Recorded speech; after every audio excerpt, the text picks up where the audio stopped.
এবার বিপিএল এর ফাইনালের আগেই বিপিএল ছাড়ার ঘোষণা দিলেন বরিশালের মালিক মিজানুর রহমান। মানেটা কি? বিপিএল এর ফাইনালের তো আর মাত্র 2 দিন বাকি এবং সেই ফাইনালে তো অলরেডি বরিশাল উঠেও গেছে, কিন্তু তারপরেও কেন মালিক পক্ষ বলতেছে বিপিএল ছেড়ে দিবেন তিনি? কি হয়েছে আসলে মূল ঘটনা? চলেন বিস্তারিত আলোচনা করি আজকের এই ভিডিওতে। আপনাদের সাথে রয়েছে আমি ওয়াসিম। ভিউয়ার্স, বরিশালের মালিক মিজানুর রহমান আজকে গণমাধ্যমের সাথে কথা বলেছেন। গণমাধ্যমের সাথে আলাপকালে তিনি বলেছেন, আমরা ঘরবাড়ি বিক্রি করে বিপিএল চালাই আর অন্যরা ফিক্সিং করে দল চালায়। তো ফিক্সিং করার কারণে আমরা যারা অনেক কষ্ট করে দল চালাচ্ছি আমাদেরও তো মানিজ্য চলে যাচ্ছে। কেউ না বলে বসে যে মিজানুর রহমানও হয়তো বা ফিক্সিং করে দল চালাচ্ছে, যেহেতু কিছু কিছু দলের উঠে এসেছে যে তারা ফিক্সিং করতেছে। আগে তাদের বিচার করতে হবে, যদি সুষ্ঠুভাবে বিচার হয় তাহলে আমি বিপিএলে থাকব, আর যদি তাদের সুষ্ঠুভাবে বিচার না হয় তাহলে আমি আর বিপিএলে অংশগ্রহণ করব না। সাফ কথা। আমার ওনার কথাটা খুব ভালো লাগছে। মিজান ভাই, আমি আপনাকে স্যালুট জানাই।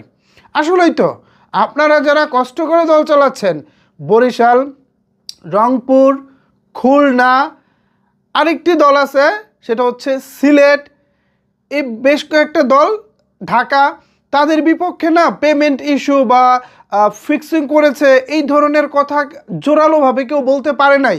এমনকি খেলোয়াড়দের টাকা আটকে রেখেছে, খেলোয়াড়দের টাকা দিচ্ছে না, জালিয়াতি করতেছে, চেক বাউন্স হচ্ছে, এই ধরনের কথা কিন্তু বাকি ফ্র্যাঞ্চাইজিদের পক্ষে শোনা যায়নি। অথচ দেখেন অলরেডি চিটাগাং কিংস অথবা হচ্ছে দুর্বার রাজশাহী, এই যে দলগুলোর বিপক্ষে চেক বাউন্সের অভিযোগ উঠতেছে, খেলোয়াড়দের ঠিকমতো টাকা পেমেন্ট করতেছে না, এরকম নানা অভিযোগ কিন্তু রয়েছে। সো সেই সব জায়গা থেকে আমি মনে করি যারা ভালোভাবে দল পরিচালনা করতেছেন তাদেরও কিন্তু দুর্নাম হচ্ছে। ধরেন বরিশালের মালিক, ধরেন আমার পরিচিত কথার কথা, এখন ওনার সাথে আমার দেখা হলো, আমি কিন্তু বলবো কি, ওরা তো ফিক্সিং করে দল চালাইছে, আপনিও কি ফিক্সিং করে দল চালাইছেন? তখন এই যে ওনার ইজ্জতটা কোথায় থাকবে? বরিশালের যিনি মালিক তার ইজ্জতটা কোথায় থাকবে? এ কারণে বরিশালের মালিক পক্ষ যারা ফিক্সিং করেছে, যারা ফিক্সিংয়ের সাথে জড়িত, সে যত বড় ক্রিকেটারই হোক, যত বড় ক্ষমতাধর ব্যক্তি হোক, তার বিচার নিশ্চিত করতে হবে। তারপরে হচ্ছে বরিশাল বিপিএলে থাকবে, অন্যথায় বিপিএলে বরিশাল থাকবে না। সাফ কথা। আর যদি বরিশালের মতো দল বিপিএলে না থাকে তাহলে আপনারা বুঝতেই পারতেছেন বিপিএল কতটা দুমড়ে মুচড়ে পড়বে।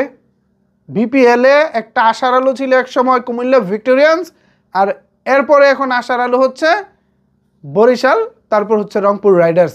এনারা হচ্ছে একটা স্ট্যান্ডার্ড একটা তৈরি করছে বিপিএলের।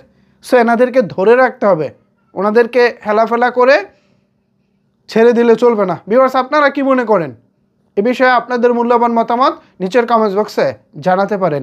ধন্যবাদ সবাইকে এতক্ষণ আমার সাথে থাকার জন্য।